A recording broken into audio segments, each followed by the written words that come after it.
Good day, Dr. Bong Fadera, and to you, dear classmates. I am B. Muros, and my report for today is about curriculum implementation as a change process and implementing curriculum daily in the classroom. Before I begin, I would like you to focus your attention in the picture on the screen. What do you think is the message behind this picture? This picture shows the transformation of a butterfly, or we often call metamorphosis. Change is what happens during metamorphosis. We can see how the stages of metamorphosis unleash the best out of the butterfly.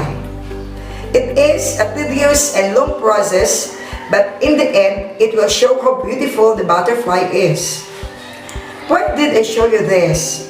Simple, because today we will talk about change and its impact on curriculum implementation. First, just a quick review. Here is the definition of what curriculum implementation is.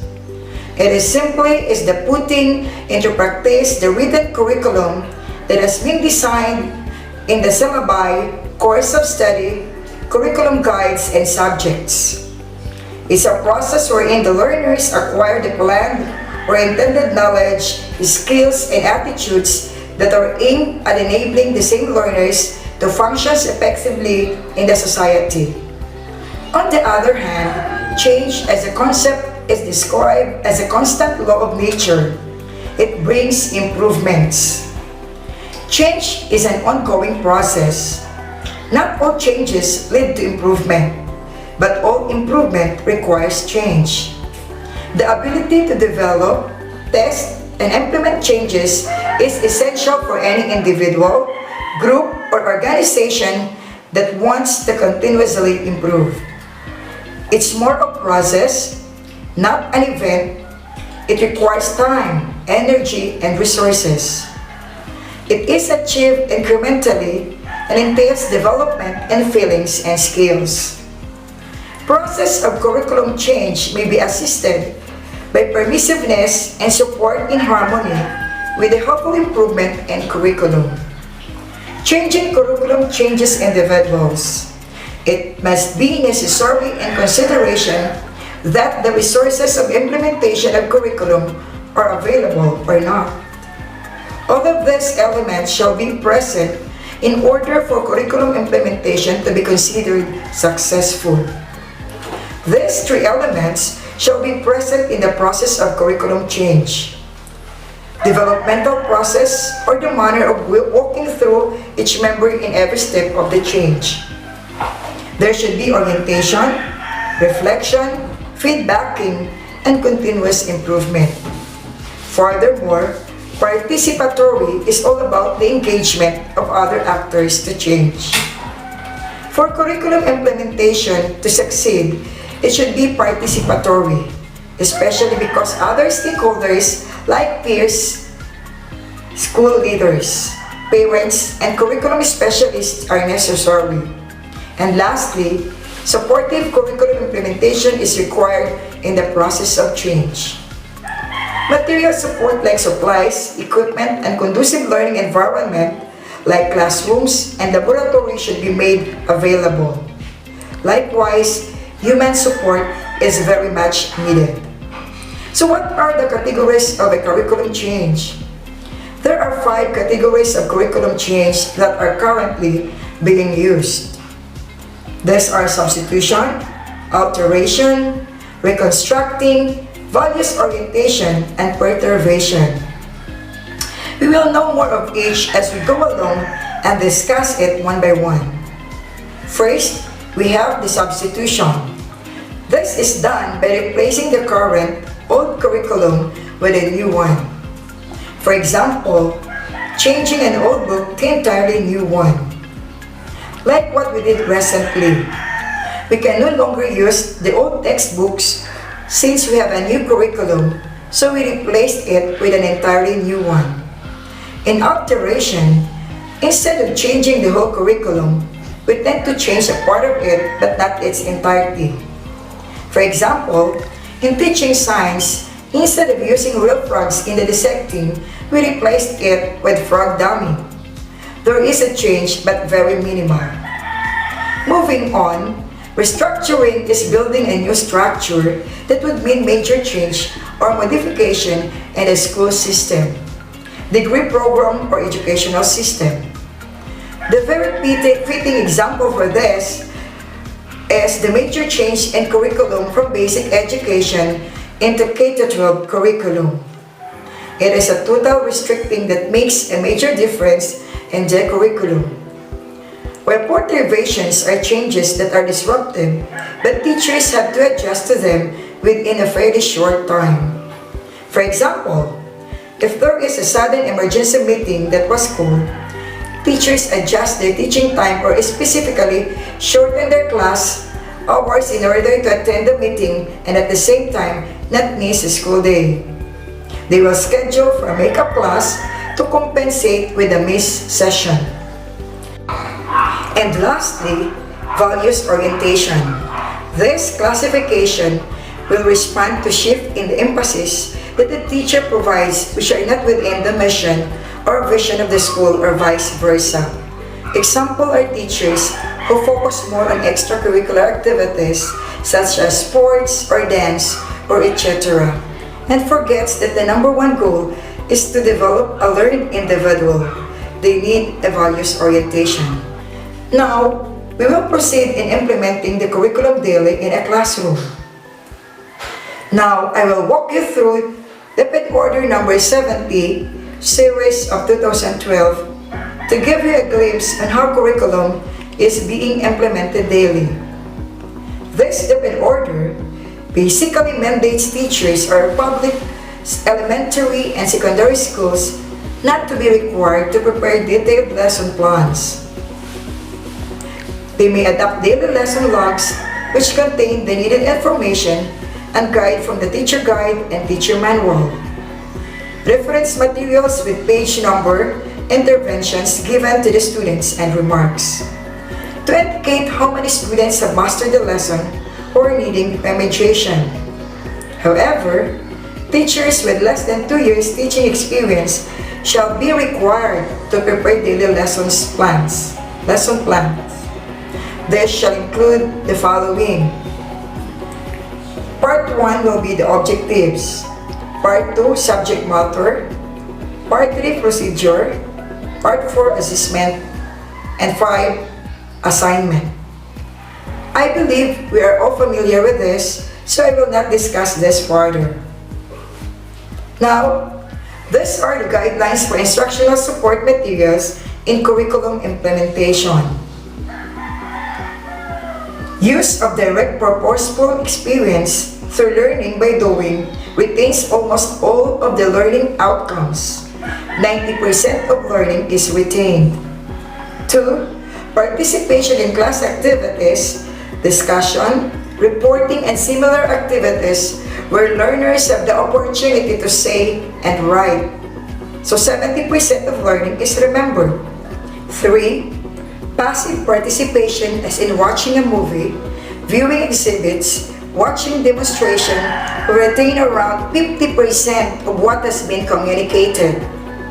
4. By just looking at still pictures, painting, illustration, and drawings will allow the retention of around 30% of the material content.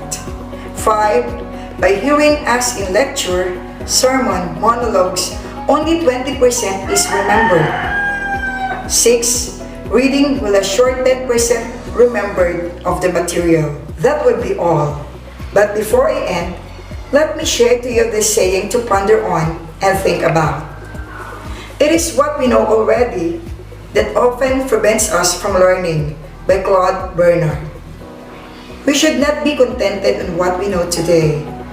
Learning is a continuing and never-ending process. Sometimes, we think that we already know everything that we need. Thus, we tend not to learn anymore. However, this world is full of knowledge yet to be discovered.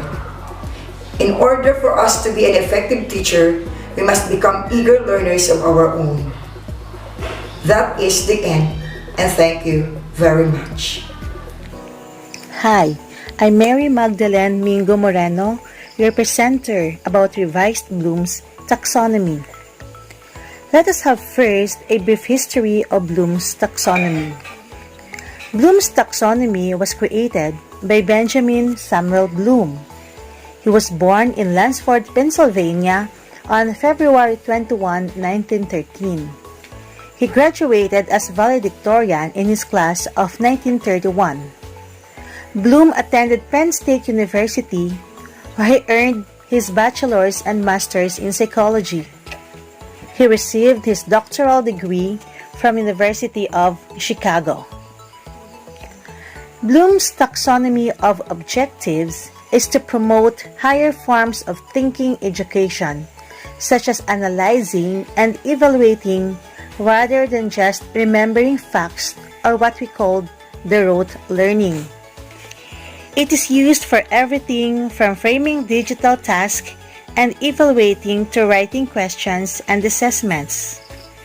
There are many reasons for the popularity of Bloom's taxonomy, and it's clear that many educators love Bloom's because, among other virtues, it gives them a way to think about their teaching and the subsequent learning of their learners. There are also three domains of educational taxonomy. The first one is the cognitive domain, the domain of thought process. It focused on intellectual skills such as critical thinking, problem solving, and creating a knowledge base. In this domain, learners are expected to process linearly through the hierarchy, beginning at remember and ending at create. The second one is the affective domain, the domain of valuing attitude and appreciation. It focuses on the attitudes, values, interest, and appreciation of learners. It allows learners to understand what their own values are and how they have developed. And the third is the psychomotor domain, the domain of the use of psychomotor attributes. It encompasses the ability of learners to physically accomplish tasks and perform movement and skills. This hierarchy ranges from reflexes and basic movement to non-discursive communication and meaningfully expressive activity. As you can see, we have here the original Bloom's taxonomy, and the original sequence was knowledge, understanding, application, analysis, synthesis, and last is evaluation. Who did the revision of Bloom's taxonomy? Lauren Anderson, a former student of Bloom, and David Cratwell updated the taxonomy. The new adaptation also took into consideration many of Bloom's own concerns and criticisms of his original taxonomy. But the framework was revised in 2001. Yielding the revised Bloom's taxonomy, the most significant change was the removal of synthesis and the addition of creation as the highest level. And now, in the picture, you can see the revised or the updated Bloom's taxonomy. The first one is remembering. This is the lowest level of thinking. It is recall or retrieve previous learned information of relevant knowledge from long-term memory. For example, recall dates of important event in the Philippines. And the appropriate learning outcome verbs are the following: define, duplicate, list, memorize, recall, repeat, reproduce, and state. Next is the understanding. It is comprehending meaning, translation, state problem in own words, or making meaning.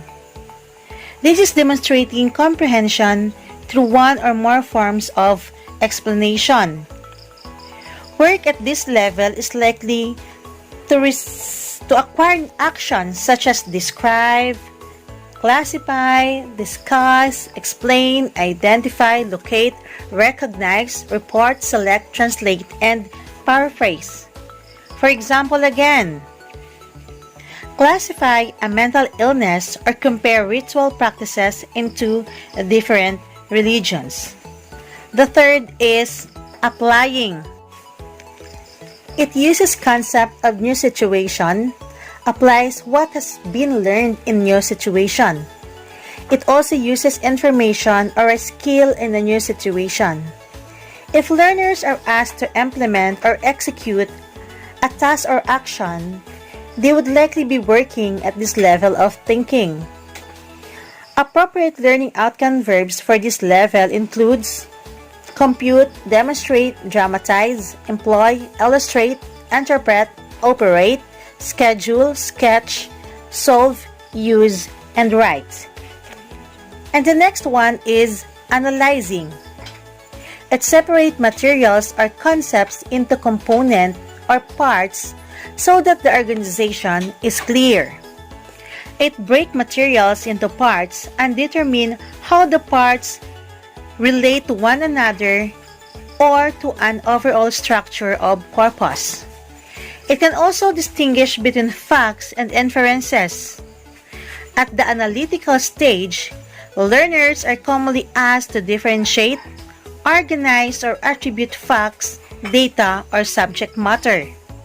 For instance, analyze the relationship between different flora and fauna in an ecological setting. Furthermore, we have evaluating. It is making judgments about the value of ideas or materials. This is making judgments about other materials or judgment about the value of new materials. Learners working at this level of thinking may be asked or critique or check materials. For example, judge which of two methods is the best way to solve a given problem. And lastly, we have creating. It is building a structure of pattern from various elements, or putting parts together to create a whole, to make new meaning and structure, or functional whole, or in other words, reorganizing elements into a new pattern or structure. In the revised Bloom's taxonomy, creating something original or substantially new is considered to be the highest level of thinking. Verbs such as construct, create, develop, formulate, generate, plan, and write tell learners that they are required to work at this level. The authors of the revised Bloom's taxonomy created a separate taxonomy for 4 distinct types of knowledge.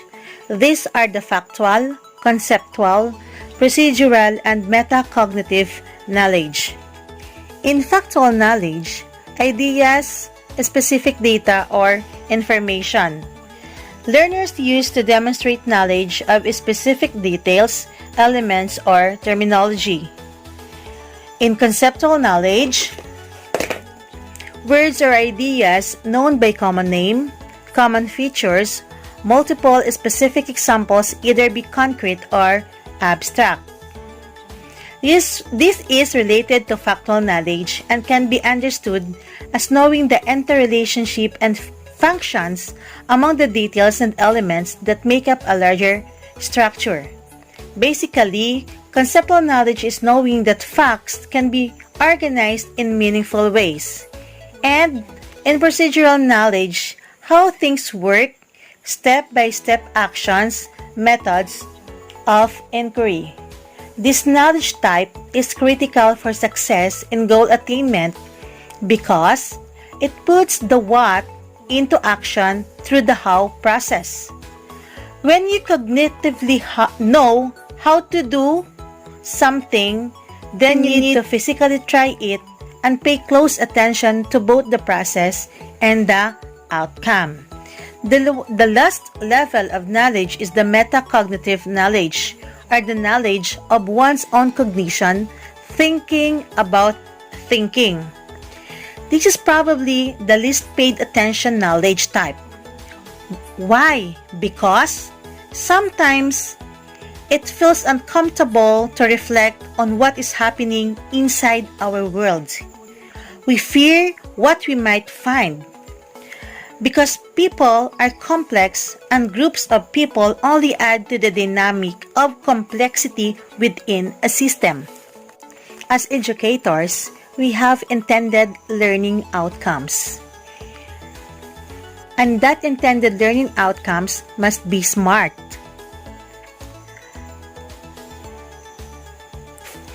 S for specific, simple, sensible, significant. Your goal should be clear and specific, otherwise you won't be able to focus your efforts or feel truly motivated to achieve it. When drafting your goal, try to answer the 5 W questions. First, what do I want to accomplish? Second, why is this goal important? Third, who is involved? Fourth, where is it located? And fifth, which resources or limits are involved? M stands for measurable, meaningful, or motivating. It's important to have measurable goals so that you can track your progress and stay motivated.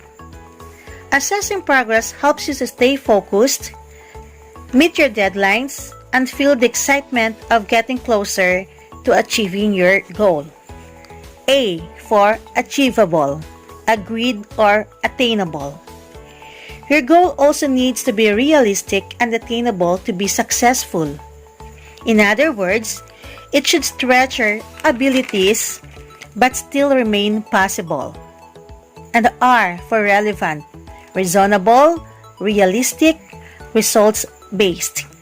This step is about ensuring that your goal matters to you and that it also aligns with other relevant goals.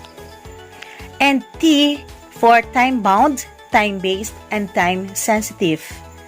Every goal needs a target date so that you have a deadline to focus on and something to work toward. This part of the SMART goal criteria helps to prevent everyday tasks from taking priority over your longer-term goal. I have also I have prepared a video about digital or revised Bloom's taxonomy for us to understand better. Enjoy watching. Thank you.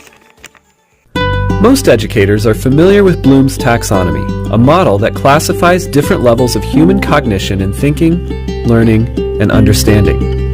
As a teacher, you've likely used this taxonomy to guide the development of curriculum, assessments, and instructional strategies. But how is this model affected in an age of digital technology, and how might it influence your instructional design? Let's take a step back. Bloom's taxonomy was created in the 1950s by educational psychologist Benjamin Bloom and his colleagues. The 3 lower levels, knowledge, comprehension, and application, are more basic levels of cognition, also called lower-order thinking skills. This would include concrete thinking, memorization, and understanding. The 3 upper levels, analysis, synthesis, and evaluation, referred to as higher-order thinking skills, include abstract, critical, metacognitive, and creative thinking. Some have likened the model to a mountain or a stairway, where teachers set learning objectives and design learning experiences to guide students to higher levels of thinking. The taxonomy has become an important model for structuring students' learning processes. In the 1990s, Bloom's taxonomy was updated by a group led by David Krathwohl, one of the original authors, and Lauren Anderson, a former student of Bloom's. To make the model relevant to 21st century learning, one of their main changes was updating the nouns associated with each level to action-oriented verbs. This differentiation positions thinking as an action-based process rather than one of passive acquisition. For example, knowledge was replaced with remember, analysis was changed to analyze, and so on. They also reordered the last two steps. Evaluation, which was previously at the top, was moved down, and creating, formerly synthesis, was moved to the top. With this framing, educators have several different verbs, questions, and instructional strategies associated with each level. In recent years, there have been many iterations and metaphors for Bloom's taxonomy, including an orange, where the 6 levels are distributed more equally, moving cogs, representing an interworking system in which creation is dependent upon all of the other aspects, or a flipped pyramid illustrating an emphasis on higher order thinking skills. But in thinking about how technology affects this model, consider it as Bloom's digital taxonomy. This updated version aims to expand upon the skills associated with each level as technology becomes a more ingrained and essential part of learning. For instance, some propose that new action verbs can be applied within each level. Let's take a look at creating, in which learners are designing, inventing, and constructing a piece of work that shows what they know. One could add new digital verbs to creating, like blog, remix, or program. These verbs refer to possible learning activities that incorporate digital technologies in which students are creating.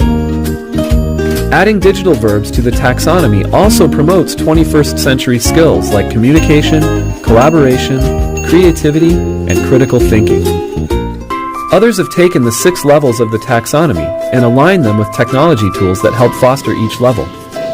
For example, as a teacher, you can think about how to integrate apps and websites that help students remember content, like flashcards or drill and practice tools.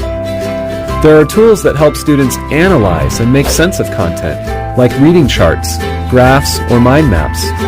Or you can think about what tools support student creation, like producing, podcasting, blogging, coding, editing, and more. With these examples, the focus should not necessarily be on the tools themselves, but on how the tools can be vehicles in transforming student thinking at different levels. So, as you weave technology into your teaching, ask yourself, how can the tools you use support different cognitive levels? Which tools help you address lower order thinking skills? And which can help challenge students' higher order thinking skills? Consider how Bloom's digital taxonomy can help you identify ways to design technology-rich learning experiences for your students.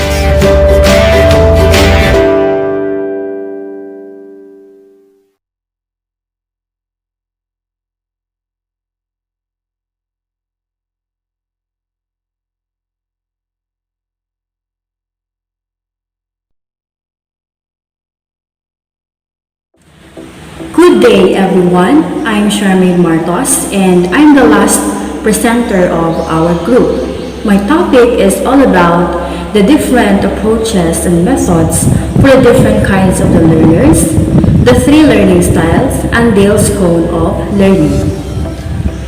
So how will you as a teacher arrange a teaching learning situation which will engage students to learn? So here are some points to remember.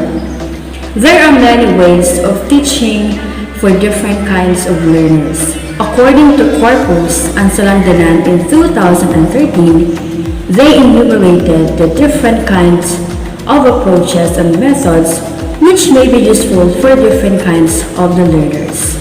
Some are time-tested methods, and some are non-conventional constructivist methods. First, we have cooperative learning approach. Cooperative learning approach, it makes use of classroom organization where students work in groups or teams to help each other learn. So this approach evolved strategies and procedures that can help small groups solve their own problems and acquire information through collective effort. Under this approach, we have peer tutoring. Peer tutoring is a flexible, per-mediated strategy that involves students serving as academic tutors and tutees. So it is commonly employed when the teacher requests the older, the brighter, and more cooperative member of the class to instruct, to teach or to coach other classmates. Second, we have the Think, Pair, Share. Think, Pair, Share is a collaborative learning strategy where students work together to solve a problem or answer a question about an assigned reading. So how it works? The teacher asks an open-ended questions and students think quietly about it for a minute or two. Then, every student pairs up with a partner and they discuss the question for 2 to 5 minutes.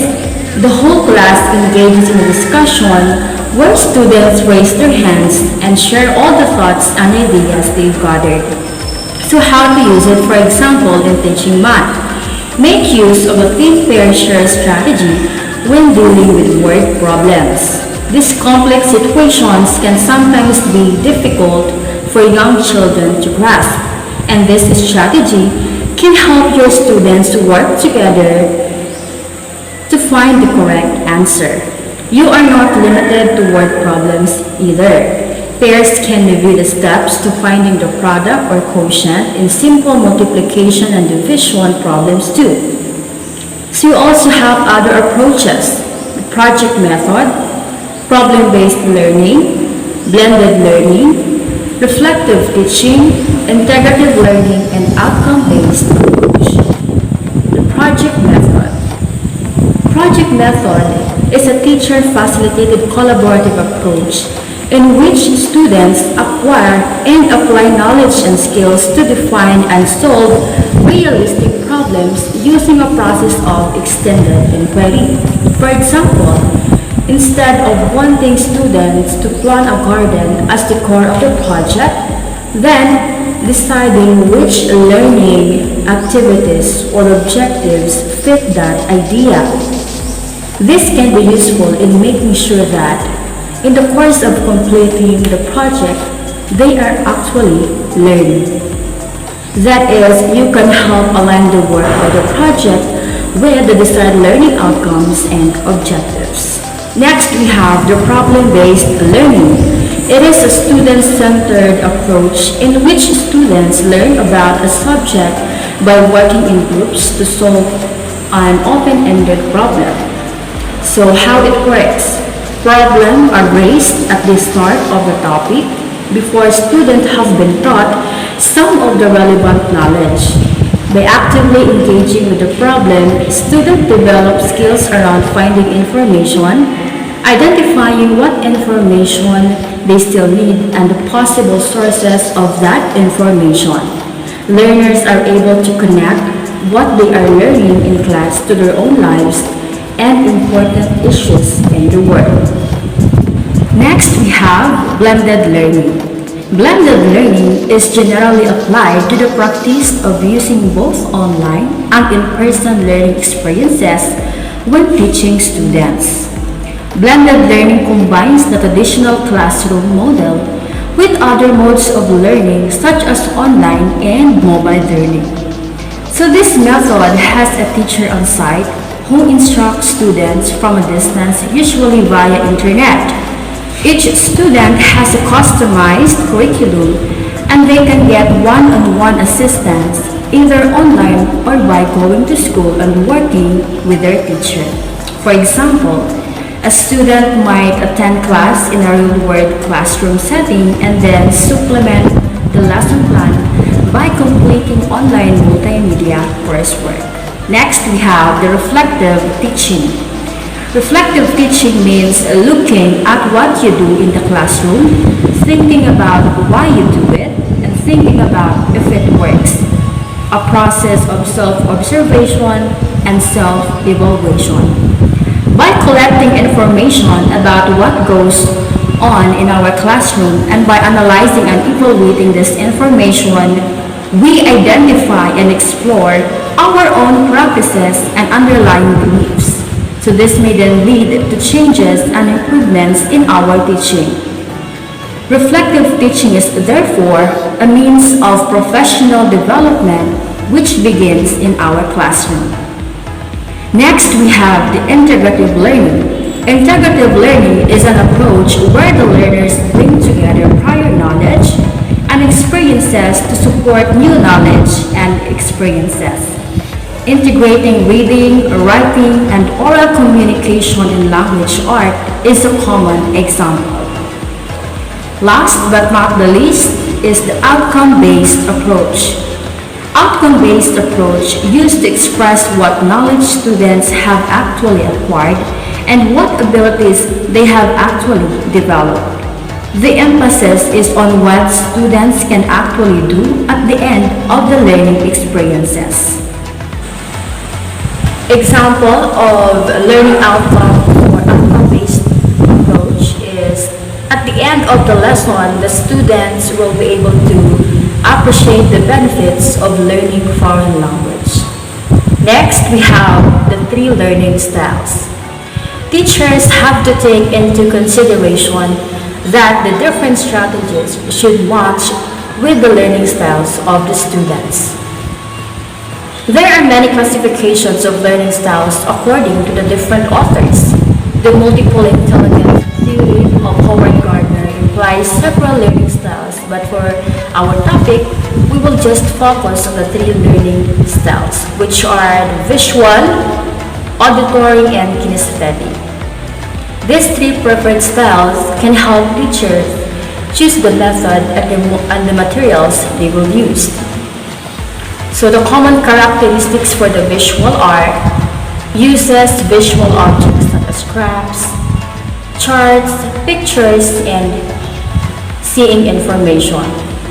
Next, can read body language well and has a good perception of the aesthetics. Able to memorize and recall various information. Tends to remember things that are written down and learn better in lectures by watching them. Next are the tips for the visual learner.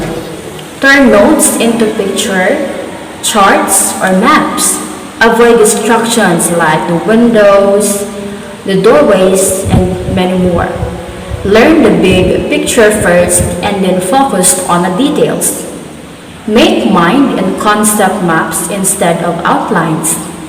Color code parts of new concepts in your notes and use flashcards when trying to study vocabulary. Next, we have the common characteristics for auditory. Retains information through hearing and speaking. Often prefers to be told how to do things and then summarizes the main point out loud to help with memorization. Notices different aspects of speaking. Often has talents in music and may concentrate better with soft music playing in the background. Next, we have the tips for auditory learner. Record lectures and then listen to them. Repeat material out loud and in your own words. Discuss materials in your study groups. Read textbooks aloud and listen to wordless background music while studying. Next, we have the common characteristics for kinesthetic. Likes to use the hands-on approach to learn new material. Is generally good in math and science. Would rather demonstrate how to do something rather than verbally explain it. And usually prefers group work more than others. Next, we have the tips for kinesthetic learner. First, we have take study breaks often, learn new material while doing something active like read a textbook while on a treadmill, chew gum while studying, work while standing, and try to take classes with instructors who encourage demonstrations and field work. So educators need to address learning styles that are in their classrooms. Too often teachers teach their own styles of learning and will often hinder the other learning styles. Professional development courses need to be developed to help educators understand how to accommodate all children regardless of their learning styles. And for the last topic, we have Edgarville's Cone of Learning. Edgarville's Cone of Learning is a visual metaphor for learning modalities. The objective of this visual is not intended to place value on one learning modality over another. Rather, to show the difference between active learning and passive learning. Additionally, the shape of the cone and the movement from the bottom to the top is not related to comprehension, but rather the degree of or levels of learning that occurs when you combine and engage learning modalities like reading, hearing, seeing, doing, and many more. So if you move from the top of the cone down toward the bottom, you see an increase of learning with the senses engaged. Separate or uncoordinated senses are passive learning modalities because they are not integrated. No matter how hard you listen during a lecture, if that is your only engaged sense, you're only going to comprehend 10% of what you hear. Listening is indeed an essential learning tool, but used on its own is not nearly as effective as when used in conjunction with other learning modalities, other senses, other activities. Now look at the activities associated with active learning: participate, design, demonstrate, simulate, and perform. These actions call for the harmonious interrelationship with multiple senses: speaking, performing, simulating, designing, and many more. They rely on a synthesis of the learning modalities. So the more learning modalities you incorporate into the learning process, the more you will learn. When you combine and engage a series of senses, the hearing, seeing, doing, and many more, you increase your capacity to learn and comprehend 90% of what you do. So that's the end of our presentation. Thank you for watching.